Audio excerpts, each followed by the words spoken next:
Oke, sekarang tiba waktunya question and answer yang saya harus jawab. Jadi sudah disediakan beberapa pertanyaan yang nanti semoga bisa menjawab kebutuhan teman-teman juga semua. Di sini kita fokuskan di recording dan broadcasting yang berhubungan dengan video production dari Rajut Asa. Gitu ya, Nathan ya? Oke, saya serahkan kepada Rajut Asa untuk meng-host ke saya. Raffi yang tanya ya, Raffi yang tanya. Oh, Raffi yang tanya. Ya, gimana Raffi? Saya mau nanya sebenarnya kan kalau di audio itu kan ada editing, Iya. mastering. Iya. Terus yang apa sih yang dimaksud dengan editing, terus mixing dan mastering itu apa sih itu kalau di audio sendiri? Kalau dalam video. Oh ya. Ya. Jadi di video memang jujur aja selama ini orang mengerjakan video itu pasti bagus karena mereka visual. Tapi ternyata di video itu kan ada audionya juga tuh. Lah, kalau audionya tidak dikerjakan dengan maksimal, memang jadi video sebagus apapun jadi berkurang ya kualitasnya ya. Dan memang kayaknya sih tidak banyak orang video yang mau belajar, mengerti. Yang penting suruh orang aja deh, pokok kerjain audionya. Tapi ada baiknya orang video mengerti tentang audio supaya paling tidak waktu punya keinginan bisa diskusi dengan audio man-nya gitu ya. Oke, ini mulai dengan recording berarti. Nah, recording audio. Yang pertama yang disebut recording itu sebenarnya hanya mengambil suara yang dimau dan disimpan di storage. That's it.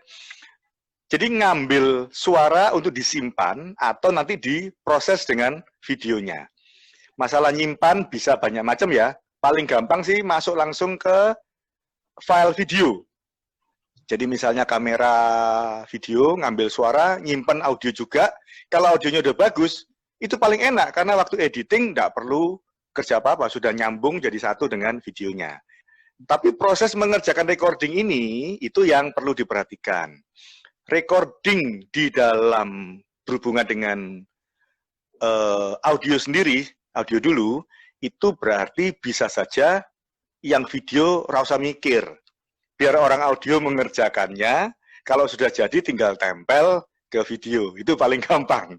Tapi kalau audio, waktu video ini harus mengambil suara yang terbaik untuk direkod masuk ke video, orang videonya, nah ini yang saya mau kasih tipsnya ya. Yang pertama, video kamera itu, yang pro terutama, itu pasti disediakan mikrofon. Dan mikrofon di kamera itu tentu saja paling susah. Karena bayangkan, ngambil suara yang misalkan titik yang kita ambil suara, kamera bisa kemana-mana.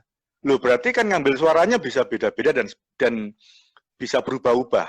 Nah, jadi tidak ada cara lain, kalau cuma satu kamera, itu kita memakai mikrofon yang ada di kamera, itu namanya shotgun microphone. Jadi begitu video kamera kita mau ngambil suara, yang paling maksimal, kalau mau praktis, tinggal cari video mikrofon yang terbaik, dan itu harus namanya shotgun microphone. Shotgun itu specifically mengambil suara dari jarak jauh. Jadi mikrofon ini angle atau dispersi ngambilnya sangat narrow, sangat cepat. Jadi dia, karena gini, di audio itu kalau terbuka lebar, angle atau dispersinya, otomatis yang masuk jadi sedikit-sedikit, karena lebar angle. Yang jauh, jadi tidak keambil. Untuk bisa ngambil jauh, itu sudut harus cepat dikecilkan banget, kalau perlu lurus saja, walaupun lurus, tidak mungkin lurus 1, 0 derajat ya, pasti ada sedikit. Jadi kalau dari jauh otomatis dia buka juga gitu. Tapi dengan dia konsentrasi di titik depan itu narrow dispersion atau narrow angle, itu membuat si mikrofon yang ditempel di video kamera bisa mengambil. Itu udah paling bagus. Jadi pertama tipenya, yang kedua kualitasnya. Begitu tipe kita sudah milih shotgun, itu sudah benar. Tinggal milih kualitasnya. Kalau kualitas, ya repot, masuk ke harga dan sebagainya. Tapi intinya seperti itu. Yang kedua, recording dengan mikrofon, otomatis kita mengandalkan mikrofon. Kalau dari jauh dia terganggu, Bayangkan kalau jaraknya 2 meter, ada angin, blebek-blebek, terus yang ngomong kecil, pasti ngambilnya kecil sekali dibandingkan dengan noise. Noise itu suara yang tidak dimaui, yang mengganggu. Berarti kita butuh lebih detail, dideketin ke sumber suara. Makanya shotgun microphone bisa ditaruh dengan, atau dipakai dengan bumpul. Bumpul itu stand yang kita dekatkan. Nah, kalau kita ngambil dialog untuk sinetron atau apa, itu shotgun yang tadinya di kamera, kita taruh di atasnya orang ngomong. Itu terbaik kenapa? Karena ya tadi, karena narrow angle-nya, maka dia spotted. Jadi taruh di atasnya kira-kira setengah meter, di atasnya kan sudah tidak masuk di frame video. Nah, itu sudah ngambil suara, itu the best. Jadi intinya kalau butuh jarak jauh, tidak close miking, di sini tidak ada yang close ya, sementara, berarti dia harus mengambil dengan microphone shotgun tentunya. Shotgun itu bisa jauh dengan narrow angle, tapi gangguannya banyak karena dia harus jauh, itu justru banyak gangguan. Untuk angin dia ada namanya dead cat atau windscreen. Kalau windscreen selalu ada setiap kali beli karena itu standar perlengkapan. Tapi kalau dead cat biasanya nambah karena dia lebih spesifik kepada angin yang keras gitu ya. Bentuknya kayak bulu-bulu. Dead cat itu kan kucing mati. Jadi kalau ditaruh ya kayak kucing diem gitu kan. Jadi terus dikasih bumpul, ditaruh di atasnya, orang ngomong, itu the best untuk ngambil dialog dengan shotgun microphone. Sampai sini jelas ya untuk microphone. Yang kedua close mic. Close mic itu lebih ke dialog, lebih ke detail, berarti dia harus dekat dengan sumber suara. Kalau yang ngomong cuma satu orang, kita bisa pakai clip. Mic clip ini adalah mic yang paling tepat, paling dekat ya. Kalau taruh di leher, di kerah atau di dasi, pokoknya semakin dekat ke sumber suara, semakin bagus dia ngambil suara. Jadi tinggal milih mau pakai apa. Oh, kalau nggak mau dijepit, mau pegang, ya berarti mic-nya harus dekat ke mulut, gitu aja. Nah, jadi yang pertama untuk recording adalah mengambil suara, itu mengandalkan mikrofonnya. Yang kedua, harusnya sih preamp ya. Karena mikrofon tidak akan nyala tanpa preamp. Kalau kita colok di kamera video, langsung nyala, berarti itu ada preamp-nya, sudah selesai. Di input kamera, itu nanti ada dua pilihan, antara mic dan line. Kalau input mic, ini memang untuk mikrofon, menyalakan preamp-nya.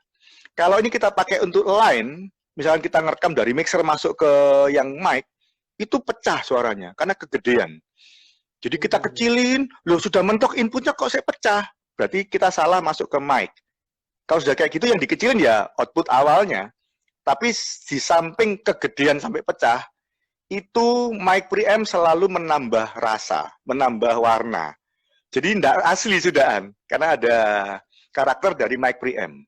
Begitu. Jadi yang paling benar, kalau bukan mikrofon dimasukkan ke rekam, harus lewat line namanya. Colokan masuk ke kamera, kalau mau nyimpen ke kamera, suaranya harus perhatikan dua hal itu. Storage yang lain, kalau sekarang bisa rekam di handphone. Kalau klip, kita cuma ambil gambar saja. Terus suaranya simpen di handphone, bisa. Nah, ini bicara konektor nanti. Ini kayaknya kalau mau tahu, kayaknya ada banyak video saya ya. Saya lebih global ke recordingnya dulu deh. Jadi mengambil recording atau mengambil suara, pokoknya usahakan suara yang terbaik. Apa itu? Gain cukup besar. Kemudian karakter suara yang kita mau. Nah, jadi harus ada audioman memang, harus didengerin. Tidak bisa ngambil gambar, nah ini yang sering saya perhatikan, ngambil gambar, ada mikrofon, ya sudah, pokoknya saya ambil. Begitu masuk ke studio, loh suaranya rusak, bingung, overdub. Jadi harus dicek, yang dicek dua. Satu, besarnya signal, nah tadi itu bahaya. Kalau sudah mentok-mentok merah, itu sudah langsung pecah, tidak bisa dipakai. Tapi kalau kekecilan itu, satu, ya, waktu kecil dia masuk, mungkin aman, tapi begitu kita angkat, ketika kita butuh amplifying, membesarkan suara, noise-nya jadi ikut naik, gitu loh. Nah, jadi antara signal to noise ratio ini harus dikecilin banget dengan cara apa? Inputnya harus cukup besar. Nah, caranya bagaimana? Di setiap recorder yang bagus, pasti ada meter. Meter itu untuk melihat signal. Jadi kalau di audio, memang itu audio, itu suara. tapi bersyukur kalau ngerti secara elektronik selalu ada namanya signal. Jadi sebelum kita ngecek suara, itu signal dulu. Kalau di audio namanya signal procedure. Jadi prosedurnya kita berpikir signal harus bagus dulu, gitu. Misalnya kita cek signalnya ada, oh ada masuk, ditinggal. Ternyata masuk ini dia masuk tapi berhenti, bunyinya deng, gitu toh. Dikira masuk padahal dia humming. Nah, jadi harus teliti. Audioman atau pokoknya yang ngurusi audio ke video harus teliti. Pertama signal. Jadi perbandingan suara yang masuk, kalau ada meter dari hijau biasanya ke kuning, terus ke merah. Kita patokannya hijau. Paling bantere di hijau. Kalau bisa sampai hijau saja, itu namanya 0 dB. Kalau lebih dari hijau, ada kuning, itu toleransi, headroom. Jadi kalau sampai, oh lompat. Kalau kita ngatur di 0 masih lompat kuning, oke, memang itu toleransinya. Tapi tidak boleh sampai merah. Apalagi waktu ngecek gak dilihat merah-merah terus, ya itu tadi, pecah, kegedean. Satu signal, yang kedua suara. Kalau suara harus didengar, namanya suara. Pakai headphone, dicek suaranya sudah sesuai belum. Kok suaranya aneh? Oh ternyata mic-nya mencong. Nah ini semua audioman yang bertanggung jawab. Begitu kita cek di headphone, suara benar, signal bagus, udah, itu record pasti bagus. Ini namanya recording ya. Yang bilang recording itu tidak bicara EQ, tidak bicara prosesor. Setiap merekord harusnya tidak perlu prosesor. Kalau ada prosesor, itu membantu dan sudah harus dipertimbangkan untuk proses selanjutnya. Karena waktu suara diambil ada proses. Kalau mau dikembalikan tidak bisa. Yang direkam itu suara plus proses. Yang betul suara murni yang nanti kita proses ketika kita post production. Gitu ya. Sampai sini jelas Mas Raffi. Ya, jadi recording itu cuma ngambil toh Mas. Orang mikir apa-apa, ngambil saja, tapi harus perhatikan tadi supaya yang diambil sudah pasti bagus. Ya. Untungnya peralatan broadcast, peralatan recording itu harus sudah dengan standar yang bagus, terutama yang misalnya branded, terus harga-harga yang standar. Kecuali kita terus mencoba-coba bermain dengan harga-harga di bawah standar, merek-merek yang belum kenal, nah itu kita harus coba dulu ya, jangan spekulasi. Tapi untuk hasil yang terbaik, kalau nggak mau spekulasi ya, pakailah brand yang cukup terkenal dan harga yang standar, itu sudah pasti ada hasil yang standar. Itu menurut saya. Di recording gampang ya, ambil ya. Sekarang yang kedua adalah editing. Editing itu dulu nggak ada. Yang ada dulu itu habis recording langsung mixing. Nah, editing itu adalah proses sebelum di-mixing.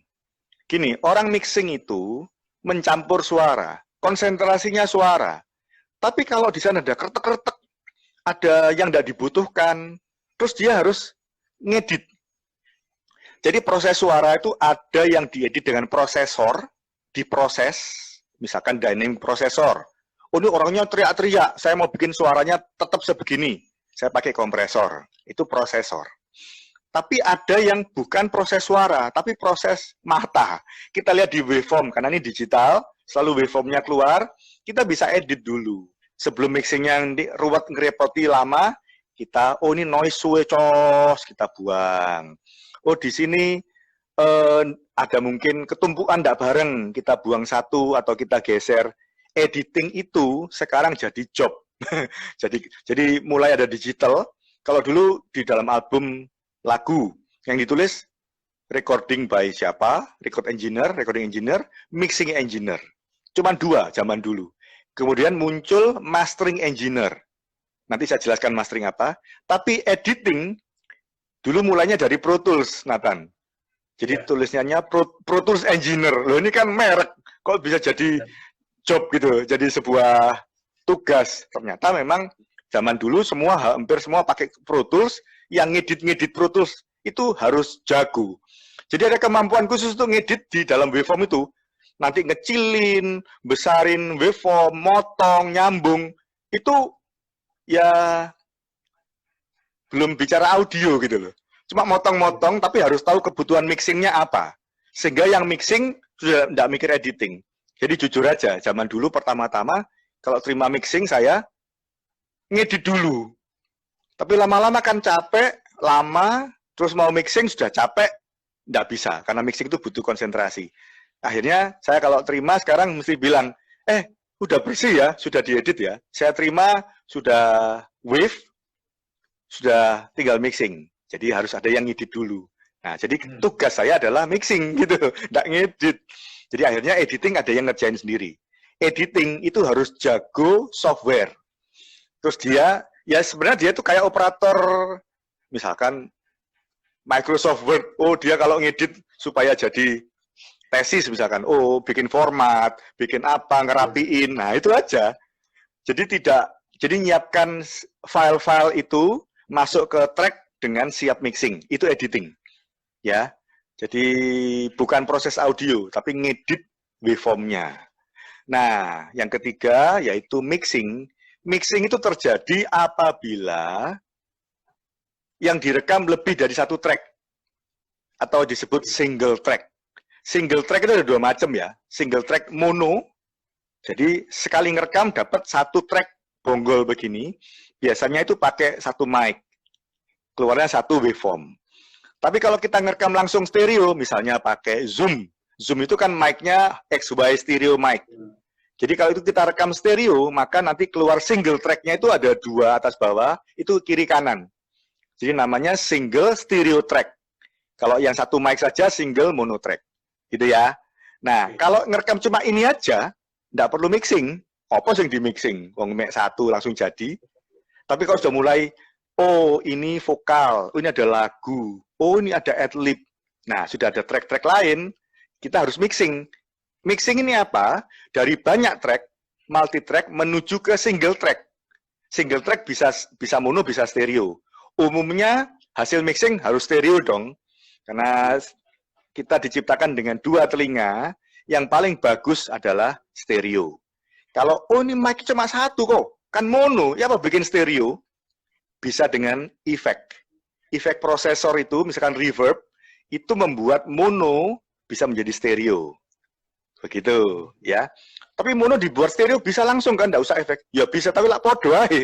Mono dibikin dua ya. Ya isinya LR isinya sama ya, cuman lebih banter aja. Gitu. Tapi yang disebut stereo adalah kiri dan kanan tidak sama. Seperti kita dengerin suara di satu ruangan. Omong-omong gini. Tapi kalau jujur, telinga kanan kita dan kiri kita tidak sama. Karena mungkin di kanan kita ada tirai, ada korden. Yang kiri kaca. Loh, yang masuk di telinga kita itu tidak sama, kiri dan kanan. Nah, itu yang namanya stereo. Sampai sini cukup jelas, Mas Raffi. Atau mau tanya langsung nggak apa-apa ya? Saya nyerocos terus. Nah, mixing, boleh. Mau tanya dulu? Ya, jadi kalau misalnya, kan kayak tadi kan ngambil voice over lah. Voice over itu, dia mic-nya mono. Itu yang bagus. Mic-nya mono, ya. Mixing atau di double itu tadi? Pas proses. Ya, jadi proses semua itu di mixing. Jadi setelah record. Jadi record sebaiknya tidak ada proses. Karena itu murni. Artinya kita bisa shape, bisa bentuk waktu mixing. Tapi gini, misalnya waktu ngambil,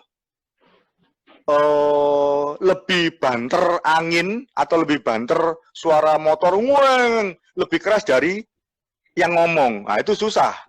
Karena itu menjadi ambience. Jadi satu paket suara yang masuk direkam nanti. Loh kan eman-eman gitu. Maksudnya lebih baik kita waktu rekam pastikan yang kita mau apa? Voice over. Kita butuh vokal jelas. Ya usahakan sampai ngomongnya jelas banget. Begitu ya. Kalau di luar nggak nututi, nah, misalnya gimana? Misalnya gini, Ko Erwin, misalnya sekarang kita ini mau shoot Ko Erwin ya. Kita pakai kamera kan. Nah, kamera kita kasih clip on misalnya. Ko Erwin karena mau ngambilnya cuma Ko Erwin ngomong doang, Ko Erwin pakai clip on, dari clip on kita masukkan ke kamera. Berarti kamera kita harus di-shoot ini sebagai mic ya, bukan line kan. Karena kita butuh preamp-nya, betul ya? Ya, tapi hati-hati ya. Tapi memang teorinya begitu, harus masuk mic. Cuman misalnya kayak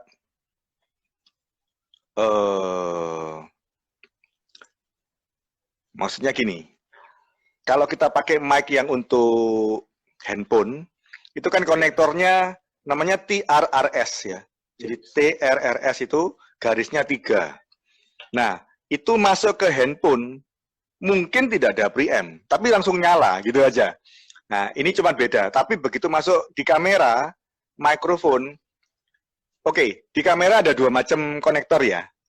Ya. Kalau yang Pro, itu pakai XLR. Yang bundar, kakinya 3. Itu selalu masuk mic. Itu tanda kalau mic. Sudah tanda bahwa dia membutuhkan preamp. Itu pasti. Nah, yang kedua, kalau SLR atau yang handycam, itu pakai TRS. Jadi garisnya 2. Tapi itu mono untuk mikrofon. Ya. Nah, itu yang hati-hati. Karena antara line stereo juga memakai TRS. Sama-sama TRS-nya. Ya, makanya harus milih kita mau line atau mic, itu perlu tahu. Karena kadang-kadang konektornya sama. Gitu. Ya, oke, lanjut Nathan. Sudah masuk, direkam ke kamera, terus? Saya record Querwin masuk kan? Ya. Setelah kita masukkan ke dalam, baru setelah kita masuk, baru nanti yang tadi omongan dia kan masuknya mono tuh kok berarti kan? Ya, mono, betul. Pada waktu diedit, itu kita langsung masukkan ke reverb atau diduplikat dulu layernya, baru di reverb. Langsung. Jadi sebaiknya nggak perlu duplikat apa-apa, karena tidak ada gunanya. Jadi kalau cuma untuk amplify mau keras, ya berarti volume saja dinaikkan. Oke. Jadi nggak perlu bantu dengan waveform. Oh, nggak perlu. Jadi mono kita proses itu langsung jadi stereo, gitu. Nah, kalau untuk merekam Querwin seperti begini, secara ideal, kalau misalnya kita di studio, lebih baik recording suaranya saya pisah ke alat recorder, audio recorder, atau saya langsung masukkan ke kamera. Tadi saya sampaikan bahwa itu storage, jadi penyimpanan saja. Oke, nggak ada masalah. Yang penting adalah proses rekamnya. Nah, cuma yang namanya storage itu, kualitas storage itu ya, bentar. Nggak ada masalah. Cuman kita harus tahu nyimpennya secara digital itu misalnya sampling rate-nya berapa, bit rate-nya berapa, itu perlu tahu supaya maksimal.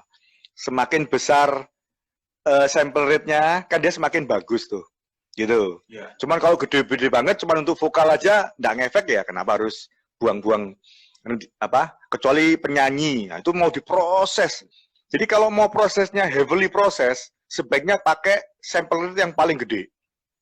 Sekarang sudah sampai 9, standar sekarang bisa di 192 kalau di studio production ya. Tapi kalau kita kerja yang semi profesional gini mungkin 48, 96 cukup. 48 yang paling umum. Gitu ya. Jadi storage-nya mau ada yang masuk ke Zoom. Zoom itu berarti input line yang dipakai cuma memori recordernya saja. Kan berarti sama dengan masuk ke kamera. Cuman kalau ke kamera, numpuk sama gambar. Ketika mau ngedit suara, kita mesti ekstrak dulu audionya. Tapi kalau kita langsung ke Zoom atau ke storage yang lain, kita dapat audio file saja khusus, memang mau diproses dulu sebelum ditempel ke video. Ya tinggal enak yang mana. Bisa. Kalau paralel hati-hati juga ya, jumpernya dari input itu kemana. Yang pasti harus masuk ke preamp dulu. Karena hasil suara terbaiknya dari preamp itu. Mic plus preamp, baru terserah mau jumper kemana. Nah, jumpernya itu juga harus ngerti, akan menjadi noise atau tidak. Di jumper saja harus pakai distributor. Nah, itu nanti harus tahu sistemnya gitu. Jadi intinya recording disimpan saja, gitu aja ya, sementara ya. Oke. Recording, editing, mixing, ada pertanyaan lagi? Oh ya, mixing itu karena proses dari multi track to single track ya, Mas Raffi. Berarti di situ prosesnya di samping audio juga musical nantinya. Karena track yang banyak pasti itu musikal ya, orang nyanyi, pakai band. Jadi yang mixing harus musikal, menjadikan banyak track itu menjadi biasanya single track stereo ya jadi lagu-lagu biasa itu, Mas. Nah, berarti di mixing itu ada proses-proses seperti kompresor, itu dynamic proses, gate, kemudian reverb, delay itu adalah efek prosesor. Sampai sini ada pertanyaan untuk mixing? Mungkin ada pengalaman pengen ditanyakan?